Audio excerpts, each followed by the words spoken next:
Ligjet politike. Jo, s'ka ligj për këtë. Me ligj ta i merr Prokuroria e Tiranës, por kanë sa dushin, se bëjnë ca vendime për në interes të tyre, dhe pastaj kanë marrë në dorë hetimin e Spakut.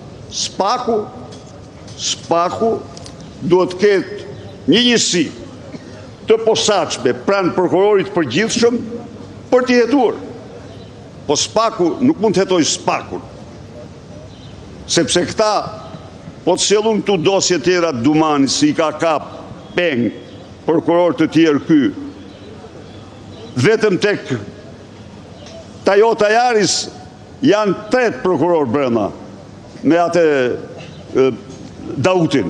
Berisha, kur ju mbani këtë dosje, nuk rrezikoni keni kushtet e mos kallëzimit të krimit, sepse thatë që dosjen... Kush tha? Po pra, tha disa muaj. Po i diskutoj, sepse jo e kisha njoftuar, të lutëm, Anila, kisha njoftuar këtu para jush, se do ezaurojmë dosjen Gjoka dhe do kalojmë tek dosja Troplini. Por që të kemë lërë për drejtësinë, ato duhet i dorëzohen prokurorit. Urdhë? Që të kemë lërë për drejtësinë, duhet i dorëzohen drejtësinë, zoti Berisha. Sigurisht që i dorëzojnë në drejtësi, dosja Gjoka ka një proces. E kuptoni ju apo jo? A e pasi e ka hetuar Troplini procesin e Gjokës? Aja u paraqita këtu? Aja u paraqita, një minut.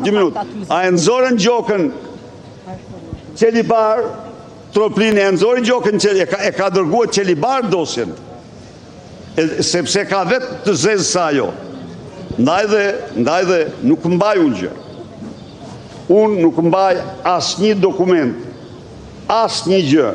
Natyrisht, ka një rend si njeri që informohet dhe kam mirënjohjen më të pakufishme ndaj të gjitha atyre qytetarëve që tregojnë besim tek Sali Berisha dhe dërgojnë dokumenta, dërgojnë informacione të cilat unë i përdor vetëm në interes qytetarëve dhe do i përdor. Zotë Berisha, kemi dhe një pyetje të fundit.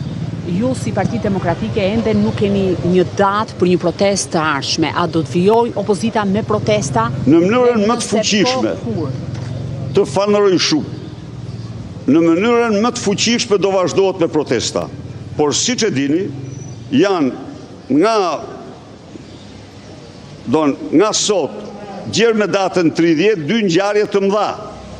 Është referendumi për votbesimin e kryetarit dhe është kuvendi kombëtar. Tani ç'është e vërteta, këto janë procese që kërkojnë punë, kërkojnë përgatitje teknike, kërkoj një punë të gjerë. Ndaj dhe të siguroj që ditët më të para të qershorit do t'jetë kryengritja paqësore më fuqishme që ka njohur Shqipëria. Faleminderit shumë.